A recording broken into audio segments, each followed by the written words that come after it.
My name is Tim Sprouls. I'm with the Rhode Island Anti-War Committee. We have some speakers today. This is in observation, this event is in observation of the UN International Day of Peace, which actually officially is Monday, September 21st, but we're celebrating it today. We have a total of 5 speakers, and then I thought we could just have a short walk around the State House grounds on the sidewalk and, just practice social distancing and then call it a day. But I'm going to start things off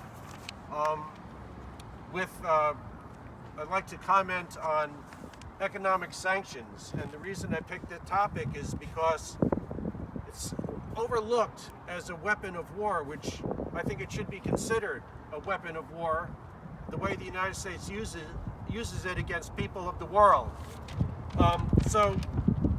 At first glance, it might seem that economic sanctions are preferable to armed conflict. And while that might be true to some extent, sanctions can be just as deadly. They lead to grinding poverty, hunger, loss of health care, and much-needed medicines.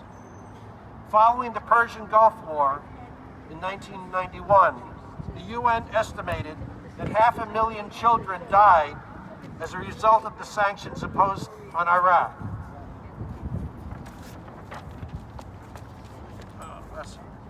The sanctions that the U.S.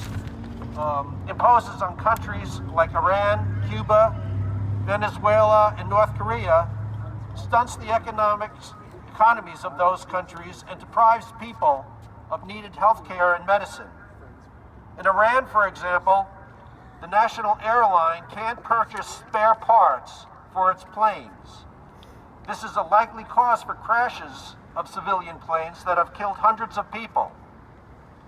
Because the world's economic system is controlled by the United States, virtually no country, corporation, bank, or international organization is willing to try to circumvent the sanctions that the U.S. places on any particular nation.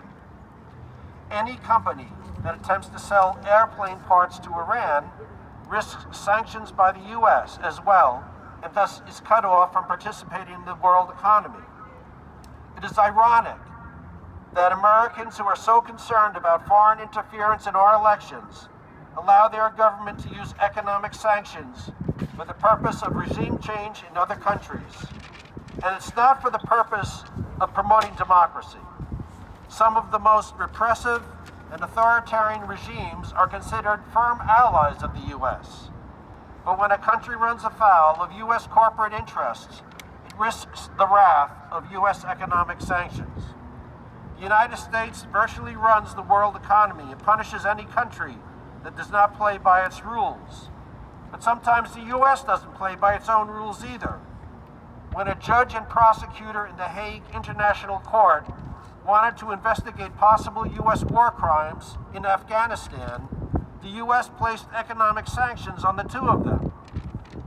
Despite the U.S. demand for freedom of navigation in international waters, it feels free to intercept shipping of other countries and confiscate their cargo.